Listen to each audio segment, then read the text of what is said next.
2025년 전 세계가 발칵 뒤집혔습니다. 트럼프 대통령의 관세 재개 선언은 그야말로 세계 경제에 직접 투하된 폭탄이었습니다. 미국에선 식료품 가격이 치솟았고 영국은 공공 시스템이 마비되었으며 프랑스와 독일은 거리에서 분노의 함성이 쏟아졌습니다. 동유럽은 군비 확장에 몰두했고 중국과 일본은 첨예한 무역 대립에 휘말렸습니다. 유럽은 멈췄고 미국은 분노했으며 아시아는 갈라졌습니다. 하룻밤 사이 전 세계는 마치 균열 위를 걷는 듯한 공포에 휩싸였죠. 모든 나라가 흔들리고 있었습니다.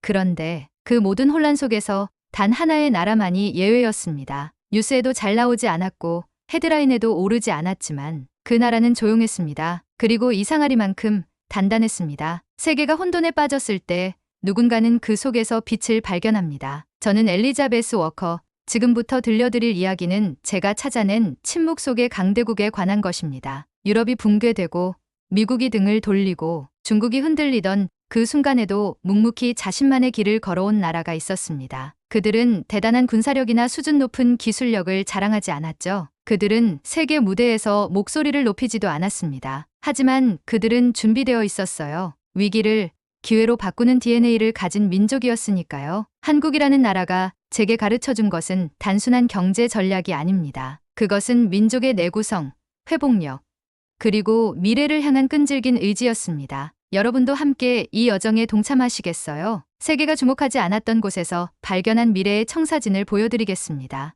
그 전에 잠깐 1초 만에 누를 수 있는 구독과 좋아요 버튼 꾹 눌러주시면 영상 제작에 아주 큰 힘이 됩니다. 그럼 바로 시작하겠습니다.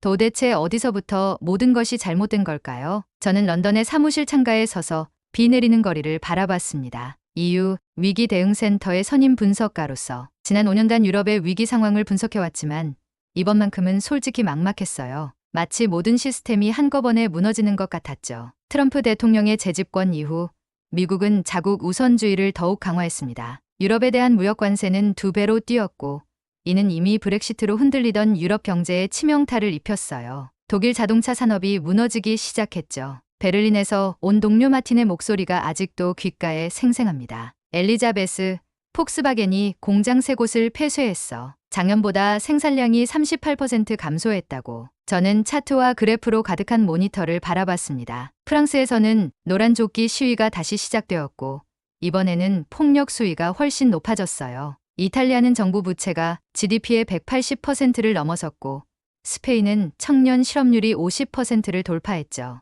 영국은 어떤가요?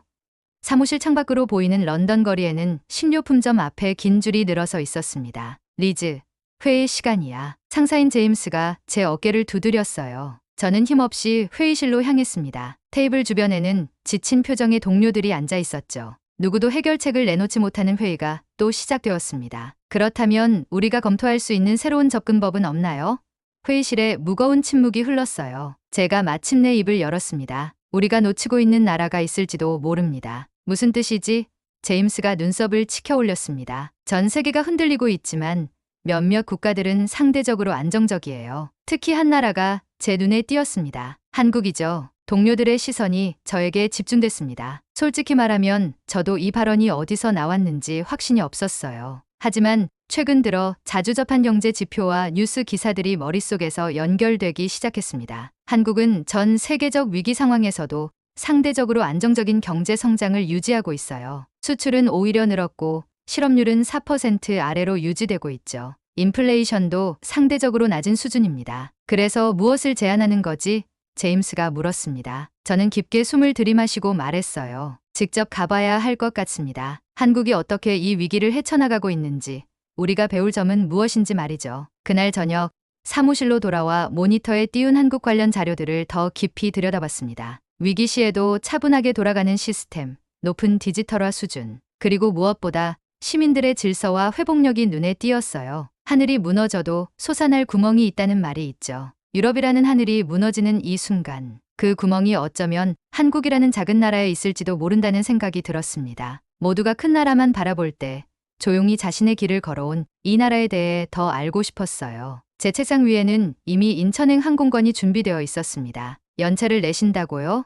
지금 이 상황에서 제임스의 표정이 믿을 수 없다는 듯 일그러졌습니다. 저는 단호하게 고개를 끄덕였어요. 네, 2주간이요. 개인적인 조사를 위해 필요합니다. 제임스는 잠시 저를 바라보더니 한숨을 내쉬었습니다. 좋아, 리즈. 내가 이런 요청을 하는 것은 처음이니까. 하지만 돌아와서 무언가 구체적인 것을 가져와야 해. 알겠지? 비행기 안에서 저는 한국에 대한 기본적인 정보를 읽어보았습니다. 인구 5천만, 면적은 영국보다 작은 나라, 6.25 전쟁 이후 70년 만에 세계 10위권 경제 강국으로 성장했다는 사실이 놀라웠어요. 동시에 의문도 들었죠. 이렇게 작은 나라가 글로벌 위기에서 어떻게 살아남았을까요? 인천공항에 도착했을 때 첫 번째 놀라움이 저를 맞이했습니다. 입국장에서 여권을 스캔하자 자동으로 제 정보가 처리되고 몇 초 안에 입국 절차가 완료되었어요. 런던 히스로 공항에서는 상상할 수 없는 효율성이었죠. 와, 이건 정말. 저도 모르게 감탄사가 나왔습니다. 공항에서 서울로 가는 열차를 탔어요. 차창 밖으로 보이는 도시 풍경이 예상과 달랐습니다. 혼란스러운 세계 경제 상황 속에서 이곳은 마치 다른 세계처럼 보였어요. 깨끗한 거리,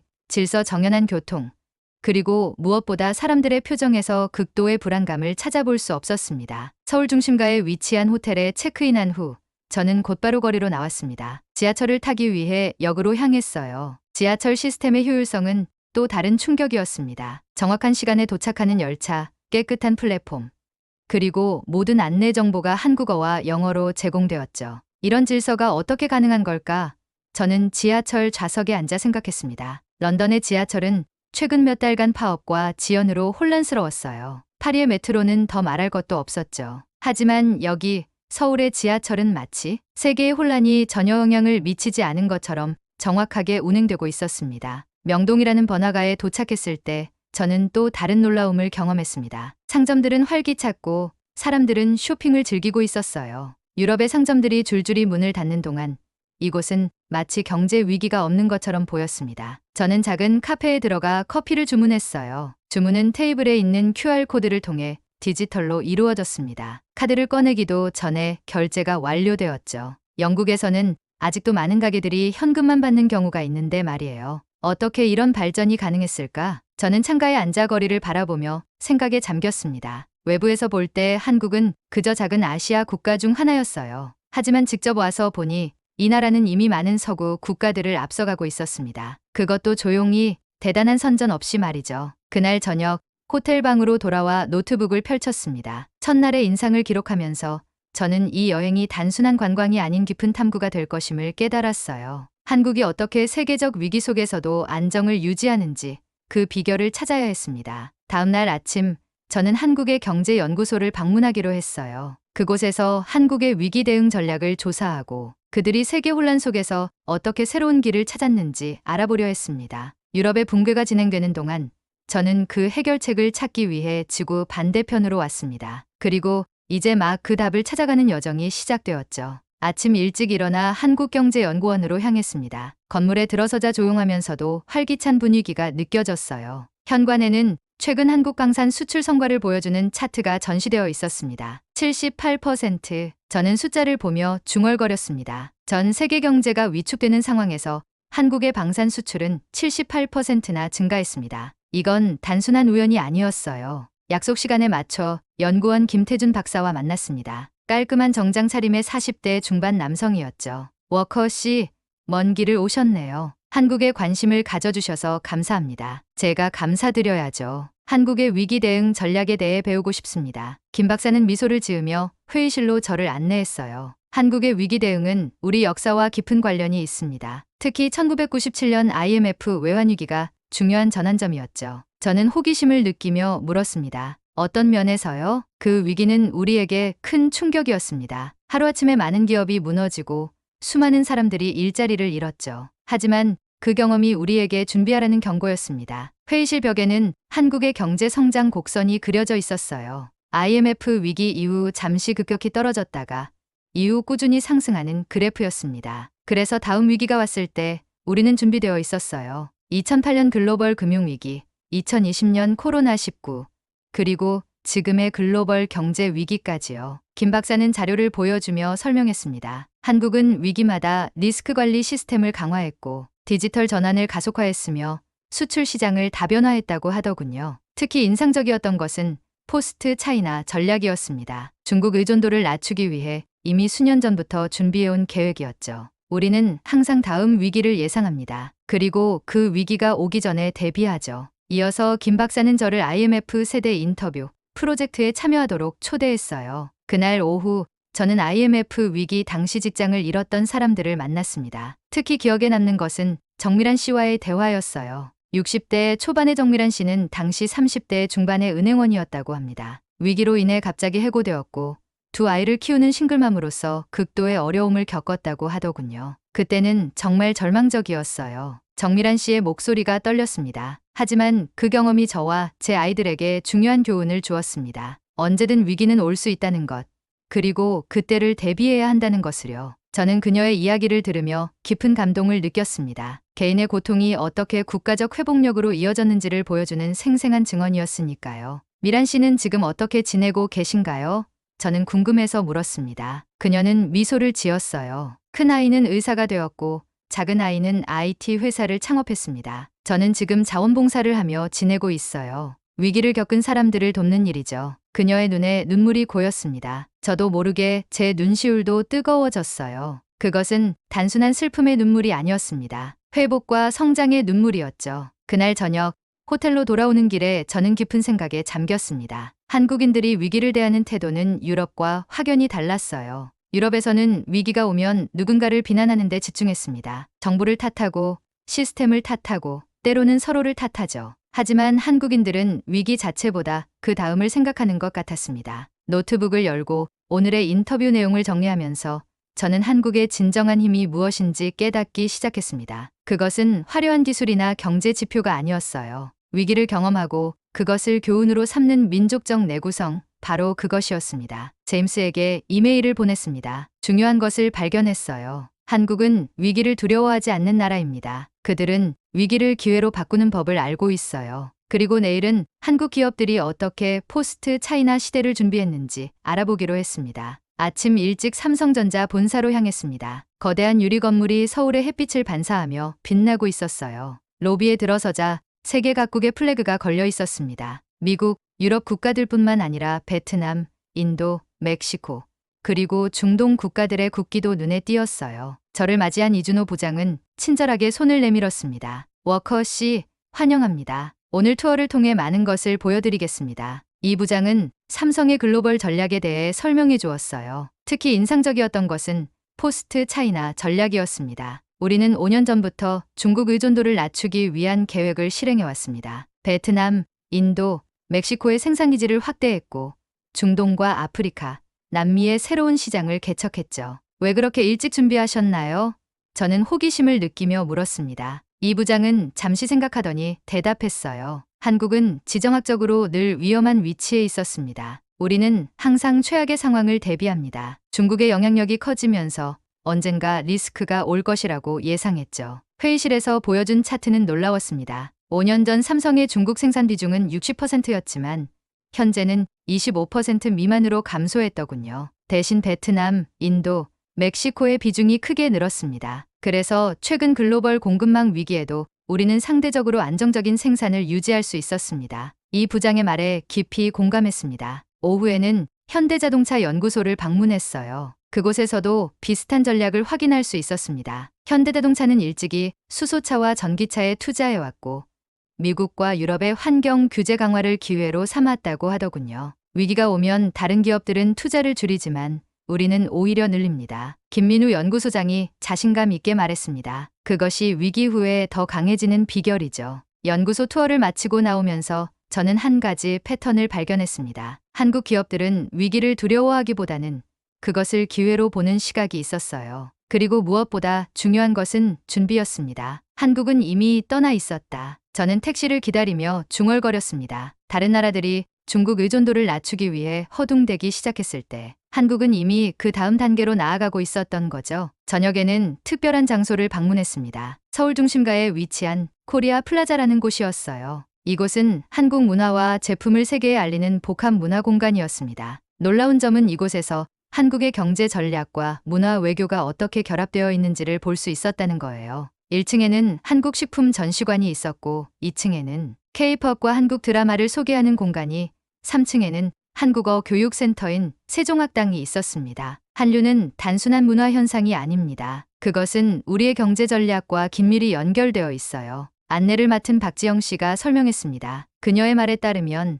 한국 기업들이 새로운 시장에 진출할 때 한류가 그 기반을 마련한다고 해요. K-팝과 한국 드라마가 인기를 얻으면 자연스럽게 한국 제품에 대한 관심도 높아진다는 것이죠. 베트남에서는 한국 드라마가 인기를 얻은 후 삼성의 시장 점유율이 크게 증가했습니다. 중동에서는 K-팝 콘서트 이후 한국 화장품 판매가 30% 이상 늘었고요. 저는 이 전략의 효과를 직접 확인하기 위해 세종학당을 방문했습니다. 그곳에서 한국어를 배우는 다양한 국적의 학생들을 만났어요. 놀랍게도 많은 학생들이 한국 기업에 취업하고 싶다고 말했습니다. 한국 기업들은 미래에 지향적이고 혁신적이라고 생각해요. 인도네시아에서 온 20대 학생이 열정적으로 말했습니다. 그래서 한국어를 배우고 한국 기업에서 일하고 싶은 거예요. 이것이 바로 한국의 소프트 파워였습니다. 문화를 통해 경제적 영향력을 확대하는 전략이었죠. 그리고 이 전략은 위기 시대에 더욱 빛을 발했습니다. 호텔로 돌아오는 길에 저는 오늘 본 것들을 정리했습니다. 한국이 중국의 그림자에서 벗어나 독자적인 길을 찾아가는 모습은 유럽에게 중요한 교훈이 될 수 있을 것 같았어요. 위기를 예측하고 준비하고 그것을 기회로 바꾸는 능력, 그리고 경제와 문화를 효과적으로 결합하는 전략. 제 노트북에 한 줄을 더 적었습니다. 한국은 소리 없이 강해지는 법을 알고 있다. 다음 날 아침, 저는 서울 외곽에 위치한 식품 수출 단지를 방문했습니다. 한국의 식품 산업, 특히 발효식품이 어떻게 세계 시장을 개척하고 있는지 알아보기 위해서였죠. 넓은 주차장에 차를 세우고 내리자 신선한 공기와 함께 묘한 향이 코를 찔렀어요. 익숙하면서도 낯선 그 향기에 이끌려 건물 안으로 들어갔습니다. 워커 씨, 환영합니다. 최지훈 박사가 반갑게 인사했습니다. 그녀는 한국식품연구원의 수출 전략 담당자였어요. 오늘은 한국식품의 숨겨진 전략에 대해 보여드리겠습니다. 최 박사를 따라 생산시설로 향했습니다. 그곳에는 깨끗한 흰 가운을 입은 직원들이 분주히 움직이고 있었어요. 대형 스테인리스 통에서는 김치가 발효 중이었습니다. 이 김치는 다음 주에 뉴욕으로 수출될 예정입니다. 병원균을 죽이는 유산균이 풍부해 면역력 강화에 좋다는 연구 결과가 나온 뒤로 미국 수요가 폭발적으로 늘었어요. 저는 놀라움을 감추지 못했습니다. 김치가 뉴욕에서도 인기가 있나요? 최 박사는 자랑스럽게 미소 지었어요. 이제는 뉴욕의 고급 식료품점에서 김치 한 병이 $20에 팔립니다. 심지어 일부 미식가들 사이에서는 와인처럼 빈티지를 따져 구매하기도 해요. 그녀의 말에 제 턱이 떨어질 뻔했습니다. 김치가 와인처럼 빈티지를 논할 정도로 고급화되었다니요. 최 박사는 저를 다음 시설로 안내했습니다. 이곳에서는 된장과 고추장이 생산되고 있었어요. 이 제품들은 중동과 유럽으로 수출됩니다. 특히 된장은 프로바이오틱스가 풍부해 건강식으로 주목받고 있죠. 테이블 위에는 다양한 발효식품 샘플이 놓여 있었습니다. 최 박사는 하나씩 맛보게 해주었어요. 그 맛은 제가 상상했던 것보다 훨씬 복잡하고 깊었습니다. 짠맛, 감칠맛, 그리고 미묘한 신맛이 조화를 이루었죠. 놀랍지 않나요? 이 모든 맛이 자연 발효를 통해 만들어집니다. 인공 첨가물 없이요. 최 박사는 지난 5년간 한국 발효식품의 수출 현황을 보여주는 차트를 꺼냈습니다. 그래프는 가파르게 상승하고 있었어요. 특히 코로나19 이후 건강식품에 대한 관심이 높아지면서 수출량이 2배 이상 증가했다고 합니다. 우리는 단순히 식품을 수출하는 게 아닙니다. 한국의 문화와 철학을 함께 수출하는 거예요. 이어서 우리는 연구시설로 이동했습니다. 최신 설비를 갖춘 실험실에서는 전통 발효식품의 현대적 응용을 연구하고 있었어요. 김치에서 추출한 유산균으로 화장품을 만들고 된장의 발효 과정에서 나온 효소로 건강 보조제를 개발하는 등의 프로젝트가 진행 중이었죠. 우리 조상들이 수천 년 동안 쌓아온 지혜를 현대 과학으로 재해석하고 있습니다. 그것이 우리의 경쟁력이에요. 점심시간에는 연구원 구내식당에서 식사를 했습니다. 한국의 전통 식단인 비빔밥을 먹으며 최 박사에게 더 많은 이야기를 들을 수 있었어요. 한국 음식은 철학이 담겨 있습니다. 음양의 조화,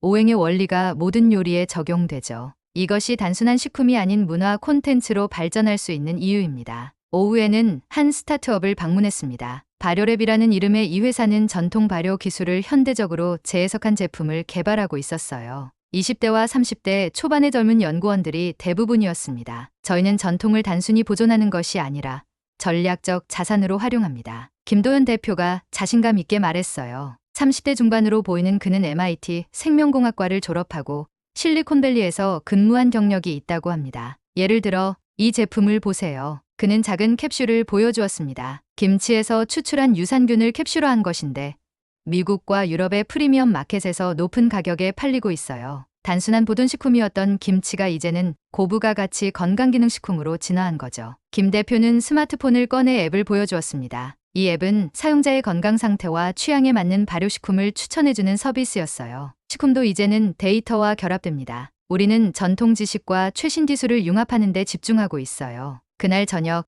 호텔로 돌아오는 길에 한 문장이 계속 제 머릿속을 맴돌았습니다. 전통은 전략이다. 한국이 자신들의 전통 문화를 어떻게 현대적 경쟁력으로 변화시켰는지를 보여주는 말이었어요. 노트북을 열고 오늘의 발견을 기록했습니다. 한국은 단순히 산업화, 현대화를 추구한 것이 아니라 자신들의 전통과 문화적 가치를 재해석하고 글로벌 시장에서 경쟁력 있는 자산으로 발전시켰다는 점이 인상적이었어요. 음식조차 전략적으로 활용하는 나라. 저는 중얼거렸습니다. 이것이 바로 한국이 위기 속에서도 살아남는 방법 중 하나였을까요?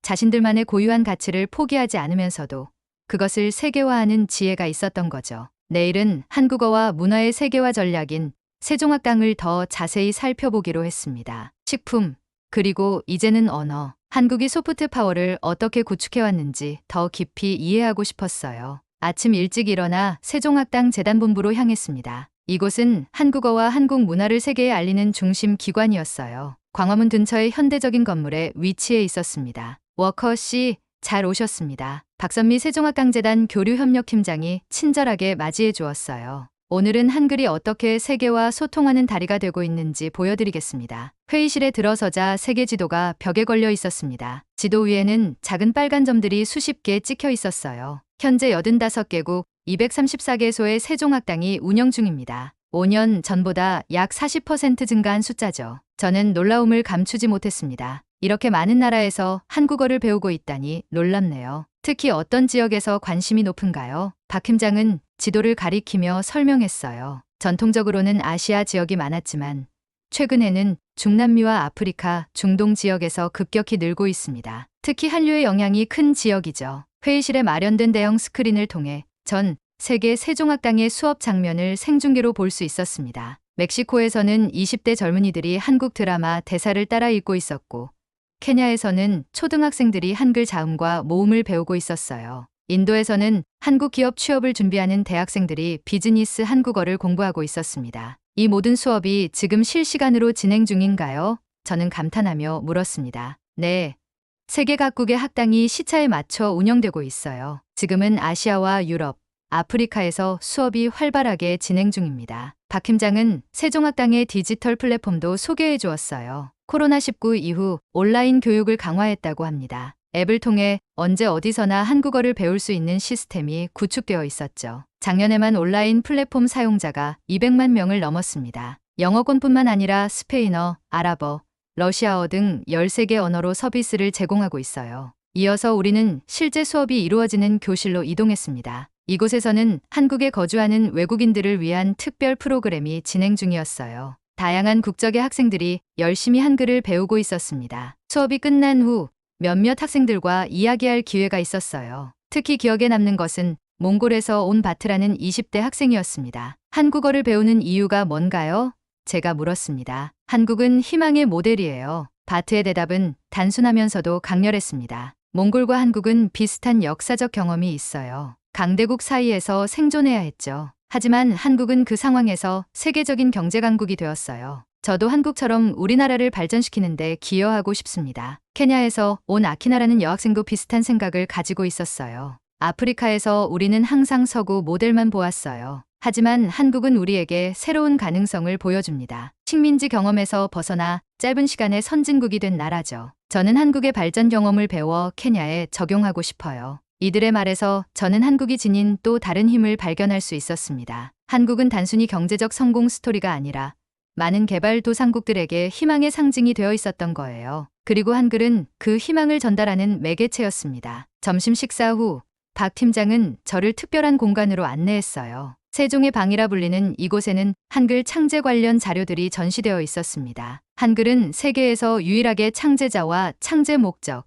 창제 날짜가 명확히 알려진 문자입니다. 1443년 세종대왕이 백성들이 쉽게 배우고 사용할 수 있도록 만든 것이죠. 저는 그 말에 깊은 인상을 받았습니다. 그렇다면 한글은 처음부터 포용적인 목적으로 만들어진 거군요. 맞습니다. 한글의 창제 정신은 나눔과 평등이었어요. 당시 한자를 배울 기회가 없었던 일반 백성들이 문자를 통해 지식에 접근할 수 있도록 만든 것이죠. 그래서 우리는 한글을 나누는 것이 세종대왕의 뜻을 이어가는 일이라고 생각합니다. 이것이 바로 차이점이었습니다. 많은 제국들이 자신들의 언어를 지배의 도구로 사용했지만 한국은 언어를 나눔의 도구로 활용하고 있었어요. 그것은 소프트 파워의 가장 순수한 형태였습니다. 오후에는 세종학당 출신 유학생들과의 간담회가 있었어요. 이들 중 많은 수가 한국에서 공부한 후 자국으로 돌아가 한국과의 교류를 위한 다리 역할을 하고 있었습니다. 저는 이집트에서 한국 기업의 현지 매니저로 일하고 있어요. 세종학당에서 배운 한국어 덕분이죠.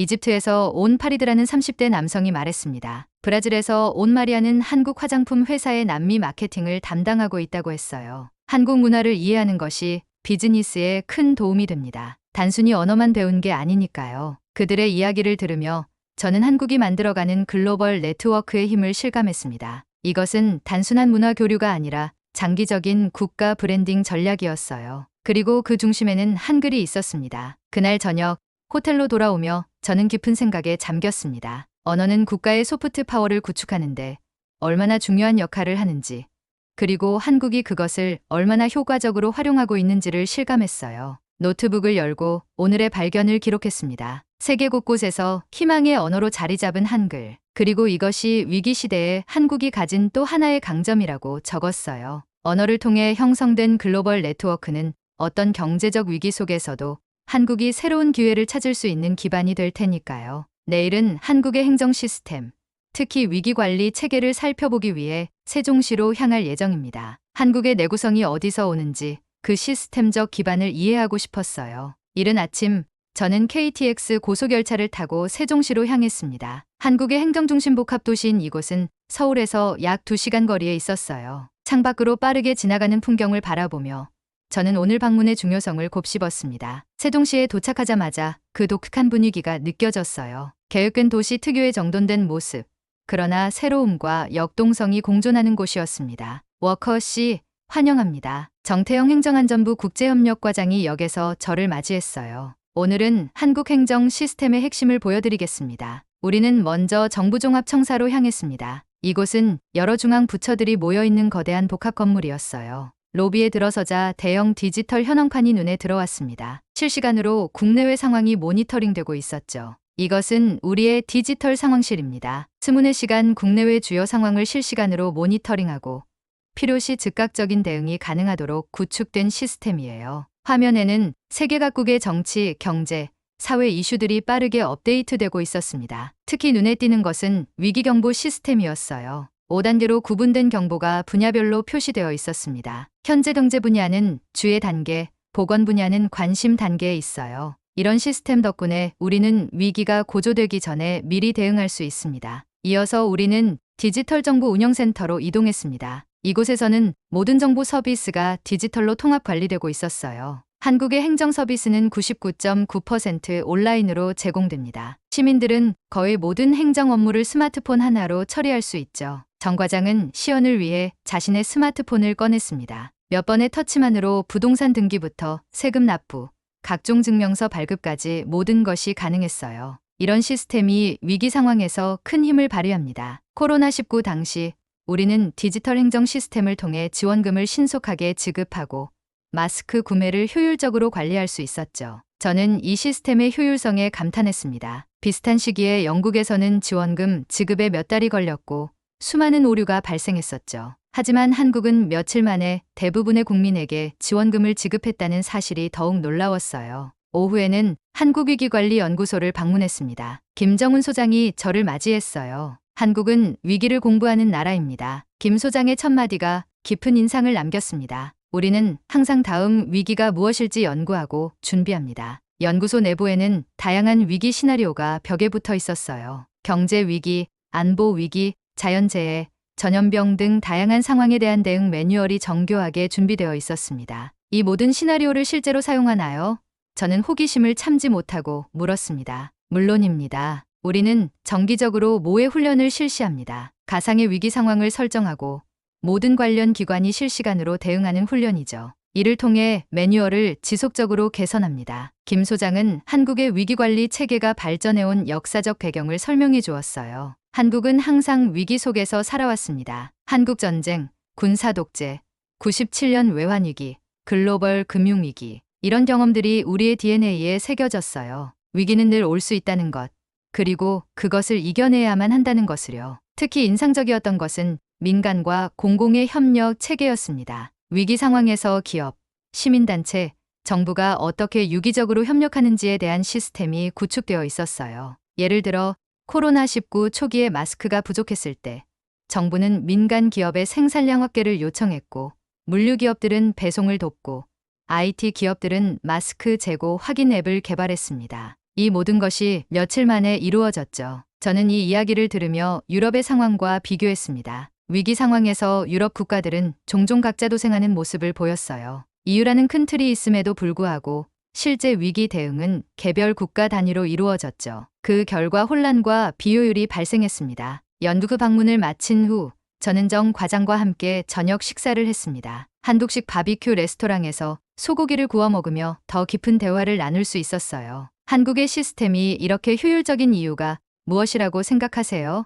저는 궁금해서 물었습니다. 정 과장은 잠시 생각하더니 대답했어요. 위기를 겪으며 배운 교훈을 잊지 않고 시스템으로 만들기 때문입니다. 우리는 실수를 반복하지 않으려고 노력해요. 그리고 무엇보다 위기가 언제든 올 수 있다는 것을 항상 염두에 둡니다. 그의 말에 깊이 공감했습니다. 한국의 강점은 화려한 선전이나 거창한 계획이 아니라 이런 묵묵한 내구성이었어요. 시스템으로 구축된 위기 대응력.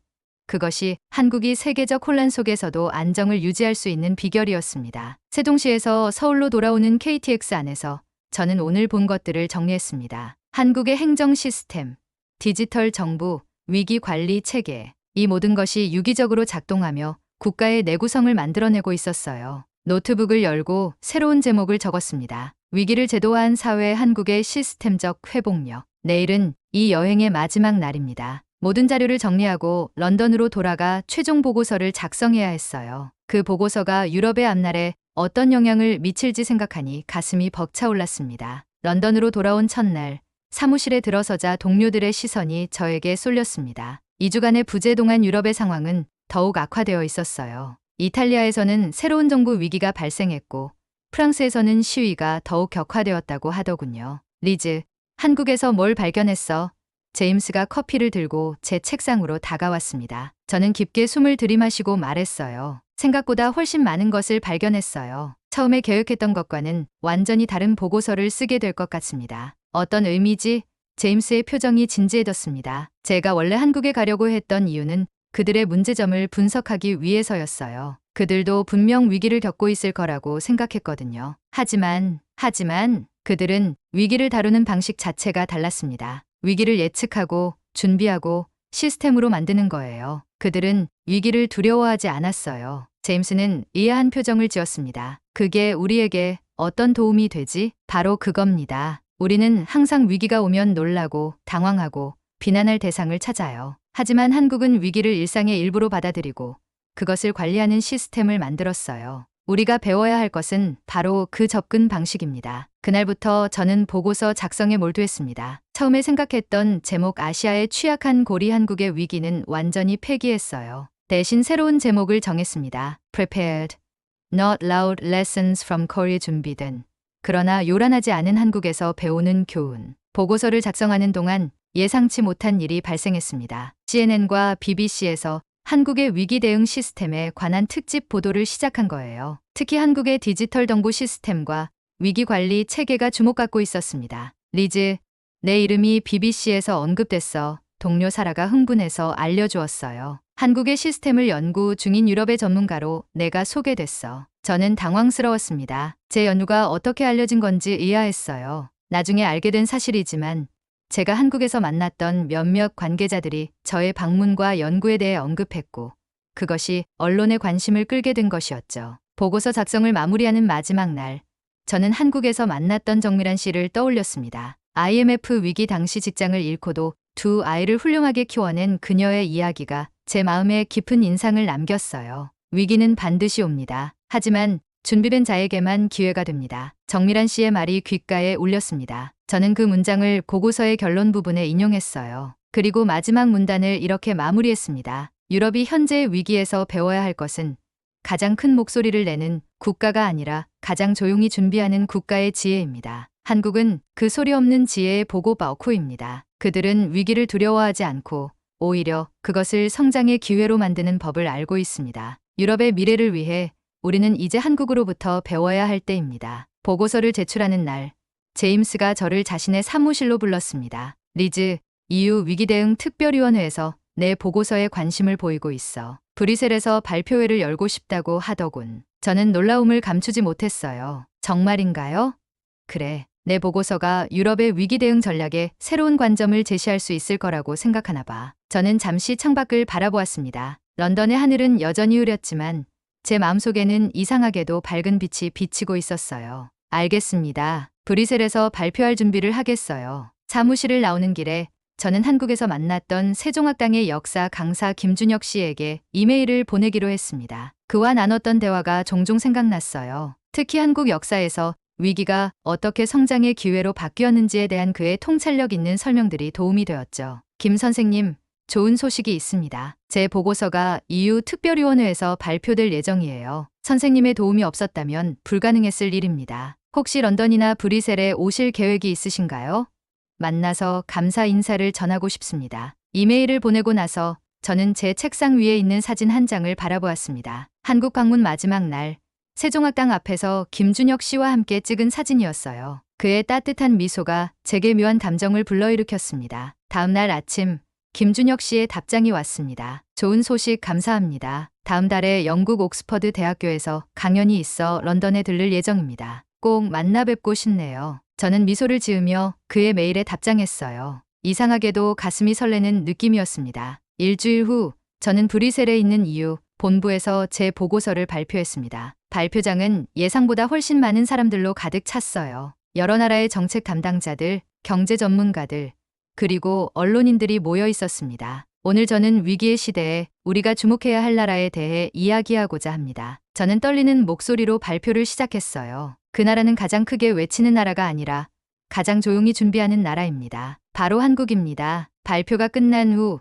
많은 질문이 쏟아졌습니다. 특히 한국의 디지털 정보 시스템과 위기관리 체계에 관한 관심이 뜨거웠어요. 몇몇 국가의 대표들은 한국의 시스템을 더 자세히 연구하기 위한 팀을 구성하겠다고 밝히기도 했습니다. 발표회가 끝나고 호텔로 돌아오는 길에 저는 깊은 감동을 느꼈습니다. 처음 한국에 갔을 때는 단순히 분석할 대상을 찾아 떠난 여행이었어요. 하지만 그곳에서 저는 새로운 관점, 새로운 가능성을 발견했습니다. 그리고 이제 그 발견이 유럽의 미래에 작은 변화를 가져올 수도 있다는 사실이 저를 설레게 했어요. 호텔 방에 도착해 창문을 열자 브뤼셀의 밤하늘이 보였습니다. 먼 하늘 너머 지구 반대편에 있는 그 작지만 강한 나라를 생각하며 미소 지었어요.